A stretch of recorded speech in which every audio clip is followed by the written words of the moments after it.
అండి welcome to Priya kitchen. ఈరోజు ఒక మంచి ఇదిగోండి అందరికీ ఇష్టమయ్యే ఇంట్రెస్ట్గా ఉండే మజ్జిగ మిరపకాయలు అనమాట.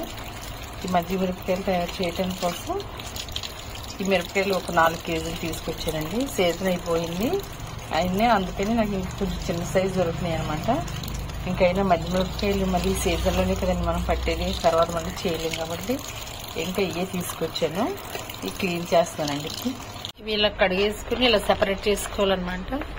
చూడండి, క్లీన్ చేసుకోవాలి, నీట్గా కడుక్కోవాలి. క్లాత్ మీద వేసుకుని ఇలా గాలికి ఇలా కొంచెం తడిపోయే వరకు ఆరబెట్టుకోవాలి. ఇలా మీడియం సైజే దొరికినాయండి నాకు.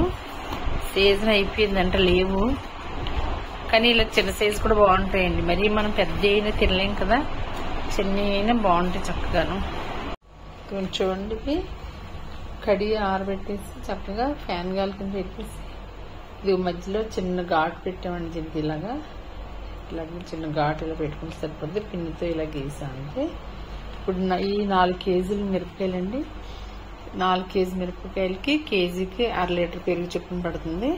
ఇవి 2 లీటర్లు అన్నమాట. ఇవి 3 నిమ్మకాయలు. ఇదంతా మిక్సీ పట్టి మధ్య కొంచెం పలసగా చేసి మిరపకాయలు అందులో వేస్తాను, చూపిస్తాను. చూడండి, ఇది 2 లీటర్లు పెరుగు అనమాట. గడ్డ పెరుగు తీసుకున్నది బాగా చిక్కగా ఉంది. కొంచెం వాటర్ వేస్తాను. తర్వాత 3 నిమ్మకాయలు తీసుకున్నానండి. ఇది నిమ్మరసం. అలాగే 1 కేజీకి వచ్చి 1 కప్పు అనమాట సాల్ట్. అయితే 4 కేజీలు మిరపకాయలు కాబట్టి ఇది నేను ఈ కొలతతో తీసుకున్నానండి. గ్లాసులో ఉప్పు అంత ఒకసారి ఇలా కలిపేసుకుని 2 లీటర్లు పెరిగండి. కొద్దిగా వాటర్ కూడా వేస్తాను అనమాట. 4 నిమ్మకాయలు పిండాను ఇందులో. 4 కేజీలు మిరపకాయలు కదండి, ఒక డబ్బా సరిపోదు. 2 డబ్బాల్లో షేర్ చేస్తాను దీన్ని. మిరపకాయలు నేను చేస్తున్నాను అనమాట. 4 కేజీలు అండి. సగం 2 డబ్బాలు వేసాను. ఇది కూడా మజ్జిగ వేస్తే దీన్ని కొంచెం ఇలా అనాలి.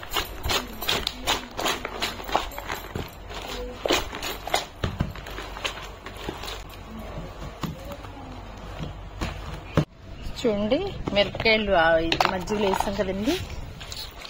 ఇప్పుడు ఎండలో వేస్తున్నాను అనమాట. ఇది చూడండి, చక్కగా మంచిగా ఇలా ఆరబెట్టేసాను. ఇదిగోండి, పొద్దు నుంచి ఎండలో ఉన్నాయి, తెచ్చేసాను అనమాట. మళ్ళీ ఈ మజ్జిగలో వేసేస్తున్నాను.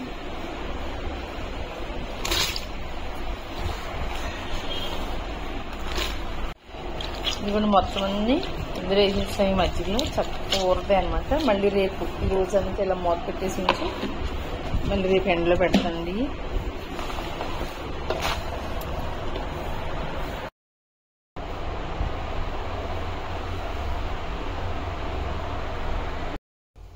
చూడండి, మంచిగా ఇలా ఎండిపోయినాయి. ఇలా ఇరిస్తే ఇరిగిపోవాలన్నమాట. అంతలా ఎండాలి. ఇవి బాగా ఎండిపోయినాయండి. ఇంకా డబ్బాలో స్టోర్ చేస్తాను.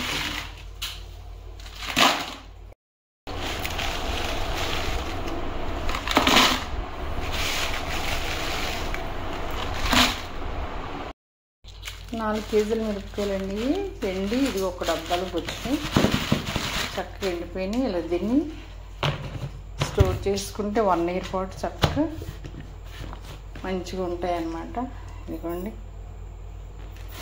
మీరు కూడా ఈ విధంగా ట్రై చేయండి, చేసుకుని తిని ఎంజాయ్ చేయండి. మరి నా ఛానల్ని కొత్తగా చూస్తున్నట్టు సబ్స్క్రైబ్ చేయండి, లైక్ చేయండి, షేర్ చేయండి. Thank you.